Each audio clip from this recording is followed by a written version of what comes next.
سورہ فاتحہ کے مضامین۔ اس صورت میں یہ مضامین بیان کیے گئے ہیں۔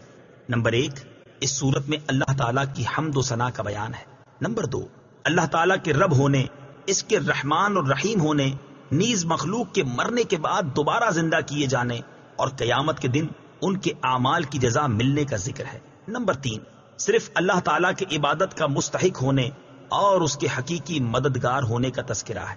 نمبر 4، دعا کے آداب کا بیان اور اللہ تعالیٰ سے دین حق اور صراط مستقیم کی طرف ہدایت ملنے، نیک لوگوں کے حال سے موافقت اور گمراہوں سے اجتناب کی دعا مانگنے کی تعلیم ہے۔ یہ چند وہ چیزیں بیان کی گئی ہیں جن کا سورہ فاتحہ میں تفصیلی ذکر ہے۔ البتہ اجمالی طور پر اس سورت میں بے شمار چیزوں کا بیان ہے۔ امیر المومنین حضرت علی المرتضیٰ کرم اللہ تعالی وجہہ الکریم فرماتے ہیں، اگر میں چاہوں تو سورہ فاتحہ کی تفسیر سے 70